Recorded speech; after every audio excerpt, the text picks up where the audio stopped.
special guest in the building. Brother Love is here. Yeah. Just call me Love. Just love now. Just Love now. Just Love? I know it changes according to your... The night everything started falling apart did not begin with sirens or flashing cameras or headlines screaming scandal. It began quietly, too quietly, the kind of quiet that only exists right before a life fractures in ways it can never fully repair. Sean Diddy Combs had survived decades in the public eye. He had survived rivalries that turned deadly. He had survived lawsuits, rumors, betrayals, industry politics, and the constant pressure of being both a mogul and a myth. For years, it seemed like nothing could touch him, not permanently, not in a way that mattered, until that night. Because what most people don't understand about power is this: it rarely collapses all at once. It erodes, slowly, invisibly, behind closed doors. And when it finally gives way, the damage looks sudden only to those who weren't paying attention. On that night, Diddy wasn't losing his empire yet. He wasn't being arrested. He wasn't standing in front of cameras. He was doing something far more dangerous. He was underestimating how much had already changed. For decades, Diddy had mastered control. Control of narrative, control of access, control of silence. He knew how to move through rooms where decisions were made before anyone else even realized a decision existed. He knew how to make people feel chosen, protected, indebted. And in an industry where careers live and die by proximity to power, that control made him untouchable. At least that's what it looked like from the outside. But inside his world, cracks had already begun to form. The kind you don't notice when everything still looks shiny. The kind that spread not because of one catastrophic mistake, but because of patterns repeated for years without consequence. That night was not about one event. It was about accumulation. The weight of stories people were no longer afraid to tell. The patience of those who had been waiting. The silence that had started to feel less like loyalty and more like fear. And for the first time, the machinery that had protected him for so long began to hesitate. What made this night different wasn't chaos. It was certainty. Certain people stopped returning calls. Certain conversations ended faster than usual. Certain assurances felt weaker than they had before. In Hollywood, power doesn't announce when it's leaving. It just stops answering you.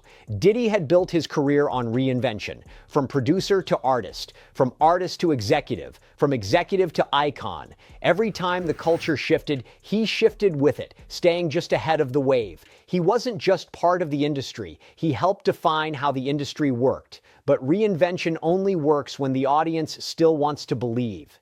And belief, once fractured, doesn't come back easily. That night, there were no public statements, no press releases, no damage control teams flooding inboxes, just a growing awareness among insiders that something felt different, that the rules were no longer as clear, that the old protections might not hold. For years, allegations had surfaced and disappeared. Lawsuits came and went. Rumors circulated but never stuck long enough to matter. The system was familiar, predictable, manageable, until it wasn't. What changed wasn't just the accusations, it was the environment. The industry was no longer willing to absorb the cost of silence. The public was no longer content with carefully worded denials. And perhaps most dangerously of all, former allies were no longer confident that standing close was worth the risk. Power thrives on distance. The moment people start stepping back, the illusion collapses. That night, Diddy was still a billionaire, still influential, still respected in certain circles, but the foundation beneath him had started to shift. And once that movement begins, stopping it becomes nearly impossible. Because power isn't lost when the headlines break. It's lost when the people who once protected you stop believing they need to. And that belief had begun to fade. What followed in the days and weeks after would shock the public. Lawsuits, allegations, investigations, stories that no longer stayed buried, but none of it truly started there. It started in the quiet, in the hesitation, in the realization that the world he had built no longer operated by the same rules.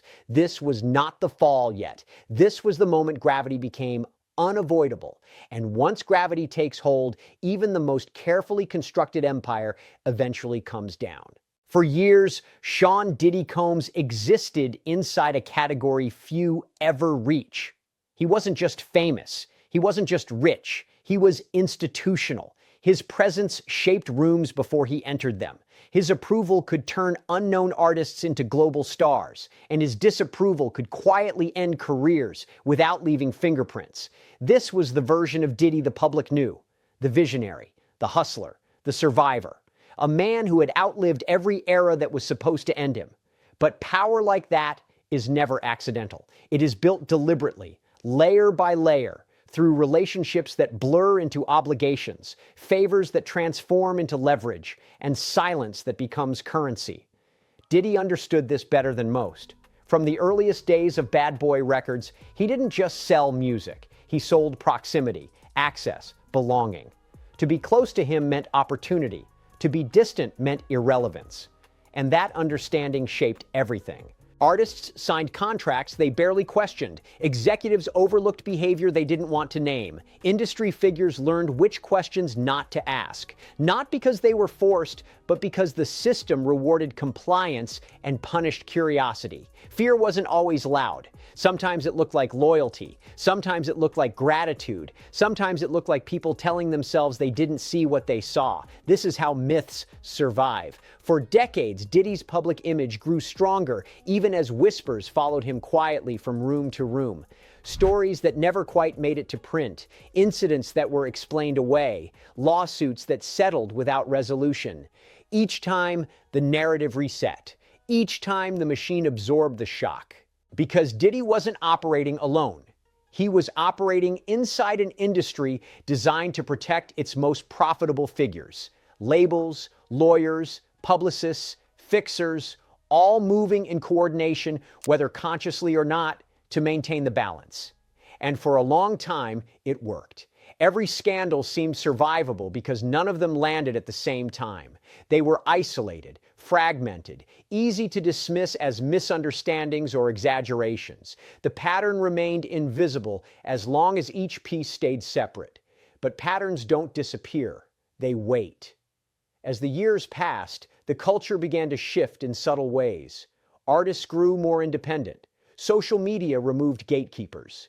Victims found platforms where silence was no longer the price of survival. The rules of exposure changed. What once required permission now required only courage. And courage, once it appears, spreads faster than fear. Inside Diddy's world, this shift was felt long before the public noticed. Meetings became more cautious. Advice grew more defensive. The tone of conversations changed from expansion to protection, from growth to containment. This was the beginning of the retreat, though it wasn't acknowledged as such. Powerful people rarely recognize decline while it's happening. They interpret it as noise, overreaction, temporary turbulence, especially when they've escaped consequences before. But this time, the environment was different. Settlements no longer guaranteed silence. Reputation management no longer guaranteed trust. And public opinion no longer reset on command. The night everything began falling apart did not create these conditions. It exposed them. Because when pressure builds quietly over years, all it takes is one moment of imbalance for the structure to reveal how fragile it has become. One story told without fear. One accusation refused to be buried. One ally choosing distance over defense. And suddenly, the system that once moved effortlessly begins to slow. Phones that once rang nonstop now rang less often. Invitations became selective. Support became conditional. Not because Diddy had lost everything, but because people were calculating risk in ways they hadn't before. In industries built on perception, hesitation is fatal. This was the phase where nothing had officially happened yet, but everyone sensed that something was coming. Where conversations became careful and certainty disappeared. Where the power that once felt absolute began to feel negotiable. And once power becomes negotiable, it is already slipping. The public would soon be introduced to allegations and lawsuits, to headlines and investigations, to narratives that painted a very different picture from the one they had been sold for decades. But long before that, before the names and the documents and the court filings, there was this moment. The moment when the machine stopped running smoothly, the moment when silence stopped working, the moment when belief began to fracture. This wasn't the explosion. It was the tremor that warned it was coming. And tremors, when ignored, always lead to collapse. When the first public accusations finally surfaced, many people treated them as isolated shocks, as if they had appeared out of nowhere, as if they were sudden, unexpected disruptions to an otherwise stable legacy. But for those who had been paying attention, these moments felt less like surprises and more like confirmations. Because the truth was, the story had already been written long before it was spoken out loud. Behind the scenes, the emotional economy around Diddy had changed. Where there had once been eagerness, there was now calculation. Where there had once been loyalty, there was now distance disguised as professionalism. People who once defended him instinctively now paused before speaking. Not because they knew everything, but because they knew enough. And in systems built on power, enough is dangerous. The first serious cracks appeared when narratives stopped collapsing under pressure, when accusations didn't disappear after a few headlines, when silence could no longer be bought cheaply or quietly. Each legal filing, each statement, each refusal to retract added weight to a structure already under strain. What made this different from the past wasn't volume, it was consistency. Different voices, different timelines, different experiences, but patterns that echoed each other in unsettling ways. For years, those patterns had been easy to dismiss because they lived in isolation. Now they were being viewed together, and when patterns are seen together, they stop being rumors. They become questions, and questions demand answers. This was when Diddy's greatest strength became his greatest vulnerability. Because the same control that once allowed him to manage narratives now made every denial feel calculated. Every silence felt intentional. Every response felt strategic rather than sincere. And the public, more skeptical than ever, began to read between the lines. In the modern media landscape, perception moves faster than truth. And once doubt takes hold, it spreads regardless of confirmation. The industry reacted first, quietly. Partnerships stalled, collaborations slowed. Conversations that once assumed continuation now included exit strategies. Not because anyone wanted to take a moral stand, but because risk assessment had changed. Associations became liabilities. And liability has no loyalty. Diddy's legal team moved quickly, as expected. Statements were crafted, language was precise, everything was framed as allegations, misunderstandings, attempts to exploit his success. This was familiar territory, a script that had worked before. But the audience reading it had changed. People were no longer satisfied with legal framing alone. They wanted emotional accountability, context, transparency, and when those were missing, the absence spoke louder than any denial. Meanwhile, the internet did what it always does when silence meets suspicion. Old interviews resurfaced. Past behavior was reanalyzed. Moments once brushed off as eccentric were now reinterpreted as warning signs. This is the dangerous phase of any public collapse, the moment when history is rewritten in real time. When past success no longer protects, but instead becomes evidence of how long something was allowed to continue. The myth of untouchability began to unravel. And for someone like Diddy, whose identity was deeply tied to control, this loss was destabilizing, not just publicly, but personally. Because control wasn't just a business strategy, it was a survival mechanism. He had built his life around staying ahead, anticipating threats, managing outcomes. But this time, the variables multiplied too quickly. The narrative fractured beyond his ability to contain it. Each new development added momentum. Each response seemed to fuel further scrutiny. Each attempt to restore authority exposed how much had already been lost. This is how collapses accelerate, not through one decisive blow, but through cumulative erosion. What was once unthinkable became discussable. What was once dismissible became credible. What was once protected became exposed. And as the pressure mounted, the question shifted. It was no longer, did this happen? It became, how was this allowed to happen for so long? That question is far more dangerous than any single accusation, because it doesn't target one person, it targets a system. And systems, when threatened, tend to protect themselves by sacrificing individuals. The industry that once shielded Diddy now watched from a safer distance. Not condemning, not defending, just waiting. waiting to see how far this would go, waiting to see what else would surface, waiting to see who else might be implicated. Isolation is the final stage of power loss, when support becomes conditional, when silence becomes self-preservation, when allies become observers. By the time the public realized how serious the situation had become, the internal collapse was already well underway. The decisions being made behind closed doors were no longer about growth or legacy. They were about containment, about minimizing damage, about survival. This was no longer a PR problem, it was a reckoning. And reckonings don't care about resumes. They don't care about past influence. They don't care how untouchable someone once seemed. They only care about what happens when the stories people kept quiet finally find a voice. The night everything started falling apart wasn't the beginning of the end, it was the moment the end stopped being avoidable. By the time the weight of it all became visible to the public, Diddy was no longer fighting a single narrative. He was fighting momentum, and momentum is ruthless. It doesn't pause for explanations. It doesn't wait for legal clarity. It moves forward, pulling everything in its path with it. Inside his inner circle, the shift was undeniable. Conversations that once revolved around expansion, branding, and legacy were now dominated by contingency plans. Advisors spoke in hypotheticals, lawyers spoke in probabilities. Long-term vision was replaced by short-term survival. That change alone signaled how serious the situation had become. Because powerful people do not abandon optimism lightly.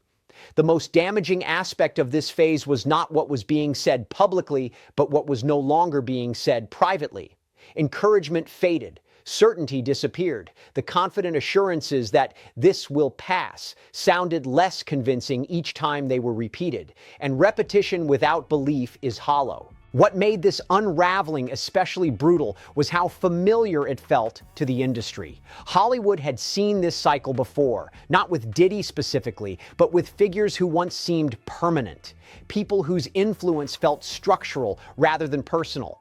Until suddenly, it wasn't. Those who had witnessed similar collapses recognized the signs immediately. The distancing, the quiet exits, the sudden absence of vocal defenders, no dramatic resignations, no public betrayals, just a slow, deliberate recalibration of proximity. People didn't rush to condemn him, they simply stopped standing next to him. That distinction matters. Condemnation creates resistance. Distance creates abandonment. Meanwhile, the public conversation grew louder and more fragmented. Supporters framed the situation as a targeted takedown. Critics framed it as long overdue accountability. Others watched silently, unsure of what to believe but certain that something irreversible was happening. And uncertainty is corrosive to power. For years, Diddy's image had been carefully curated to project authority, confidence, and control. But now, every appearance was scrutinized for cracks. Every silence was interpreted. Every statement was dissected. In this environment, neutrality became impossible. Say too little and you looked evasive. Say too much and you risked contradiction. Say the wrong thing and it lived forever. The space for error had vanished. Behind the scenes, decisions were being made that would never be announced publicly. Which partnerships to quietly pause, which projects to delay indefinitely, which associations to let fade without explanation. Each decision chipped away at the empire, not through collapse, but through contraction. Empires rarely fall by explosion. They shrink until they no longer resemble what they once were. And psychologically, this phase is devastating. Because decline is hardest when it's ambiguous, when nothing has officially ended, but everything feels different, when you are still powerful enough to remember control, but not powerful enough to enforce it.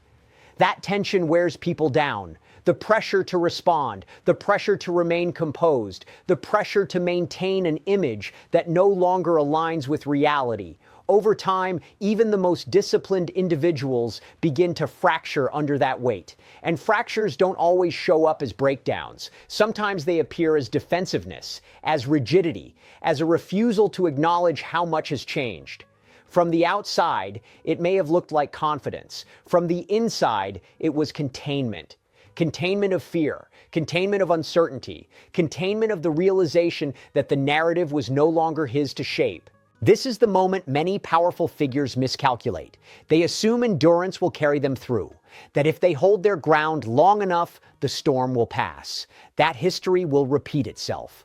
But storms fueled by cultural shifts don't pass the same way personal scandals do.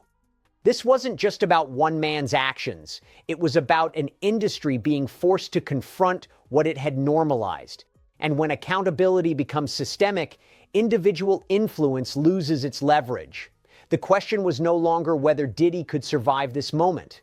The question was what survival would even look like afterward, because survival without authority is something entirely different.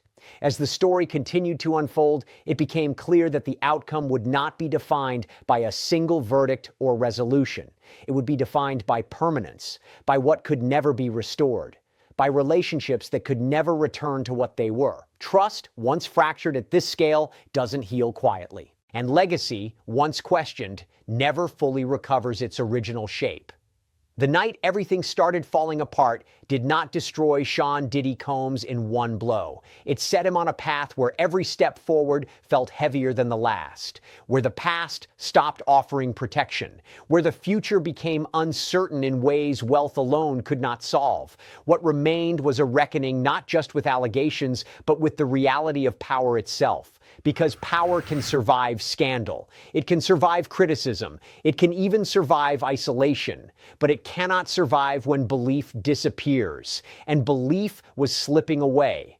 As belief faded, something else took its place. Reassessment, not just of Sean Diddy Combs, but of the entire ecosystem that had allowed one figure to accumulate so much unchecked influence for so long. In moments like this, the spotlight widens. It stops focusing on the individual alone and begins to illuminate the shadows around him. People started asking different questions. Not just what happened, but who knew. Not just who acted, but who looked away. Not just why now, but why not earlier? These questions are uncomfortable because they don't end with a single answer. They implicate structures, incentives, habits of silence that feel ordinary until they are exposed. For years, success had insulated Diddy from scrutiny. His achievements were used as evidence of credibility, his philanthropy as proof of character, his longevity as justification for trust. In industries driven by results, outcomes often replace ethics as the ultimate measure. But when outcomes are no longer impressive enough to outweigh harm, the calculation changes. This was the phase where legacy itself became unstable, where past accomplishments stopped functioning as armor and began to feel irrelevant to the present moment. Awards didn't answer accusations. Influence didn't erase testimony. Wealth didn't quiet questions. And that reality unsettled more than just Diddy. It unsettled those who had built careers in proximity to him, those who had benefited from the system as it was, those who feared what exposure might mean for their own histories. Silence, once protective, began to feel risky, because silence can look like complicity. As more details emerged through public reporting, filings, and statements, the story grew too large to manage with denial alone. It lived independently now, reshaped daily by commentary, speculation, and analysis. Control, once centralized, was dispersed across thousands of voices. This is the point where narratives become uncontrollable. And for someone whose power was rooted in shaping perception, this loss cut deep. There were still supporters. There always are. People who questioned motives. People who warned against rushing to judgment. People who believed the truth was more complicated than headlines suggested. Their voices mattered, but they no longer defined the conversation. The center had shifted. What replaced certainty was fragmentation. Competing interpretations, emotional polarization, a public trying to reconcile admiration with discomfort, history with accountability, achievement with harm. And reconciliation is rarely clean. This is the part of the collapse that doesn't make headlines, but does lasting damage. The erosion of clarity, the blurring of legacy, the permanent association of a name with controversy, regardless of outcomes. Even if some allegations are challenged, even if legal processes take years, even if no final resolution satisfies everyone, the damage here is psychological and cultural. Because once a figure becomes symbolic of a larger reckoning, they never return to being just themselves. Diddy was no longer only an individual navigating a crisis. He had become a reference point, a case study, a lens through which the industry examined itself, often reluctantly. And that role is isolating, not because everyone turns against you, but because you stop being seen as human first. You become a concept, a debate, a headline, a symbol onto which people project their own anger, fear, or disillusionment. That weight is immense. Behind closed doors, the emotional cost of this transformation is difficult to quantify. The loss of trust, the constant vigilance, the realization that every interaction may be interpreted, recorded, or recontextualized. Privacy disappears first, then safety, then certainty. What remains is endurance, but endurance without direction is exhausting. At this stage, redemption narratives begin to surface, not necessarily from the individual, but from observers eager for resolution. People want an ending, a lesson, a conclusion that restores order, but reality rarely offers that. Some stories do not resolve cleanly, some legacies do not settle into clarity, some falls do not end in absolution or condemnation, but in ambiguity. And ambiguity is uncomfortable. The night everything started falling apart set all of this in motion, not as a single dramatic event, but as a turning point after which return became impossible. The moment when the past stopped shielding the present, when control stopped working, when belief fractured into doubt. Whatever the final outcome may be, legally, professionally, personally, the shift itself is permanent, because power, once questioned at this scale, is never the same again. And the world that once moved to protect it now watches, waiting to see what remains when the illusion finally clears. In the end, what remains is not a verdict, a headline, or a final statement. What remains is a question that lingers long after the noise fades. How does someone who shaped culture, controlled narratives, and defined power for decades reach a point where belief itself collapses? The story of Sean Diddy Combs is no longer just about success or scandal. It is about the life cycle of power, about how influence grows when silence is rewarded and how it decays when that silence breaks, about how industries elevate individuals faster than they ever question them, and about what happens when the cost of looking away finally becomes higher than the cost of speaking out. This is not a story with a clean ending. It may never be. Legal processes will continue. Opinions will harden or soften. Supporters and critics will argue over facts, motives, and outcomes. Time will add distance, but it will not erase association, because once a legacy enters this stage, it is forever reframed. And that may be the most uncomfortable truth of all. Not every fall ends in destruction. Not every reckoning ends in justice. But every collapse changes the meaning of what came before it. Diddy's influence once symbolized ambition, control, and mastery of the system.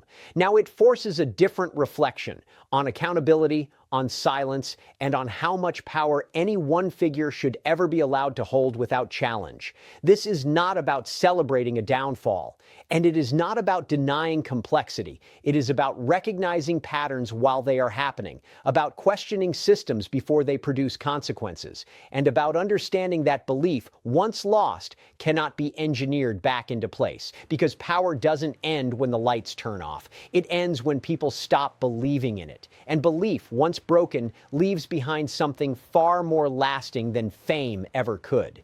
If this story made you uncomfortable, it should have. If it challenged how you see celebrity, influence, or accountability, that matters. And if it made you question how many other stories remain hidden behind silence, that question is worth holding on to. If you want deeper, honest documentaries that go beyond headlines and examine the psychology, power, and consequences behind celebrity empires, make sure you stay connected to this channel. Subscribe, turn on notifications, and share this story, not to spread outrage, but to keep the conversation alive. Because the most dangerous collapses are the ones we refuse to examine, and the most powerful stories are the ones that force us to look closer.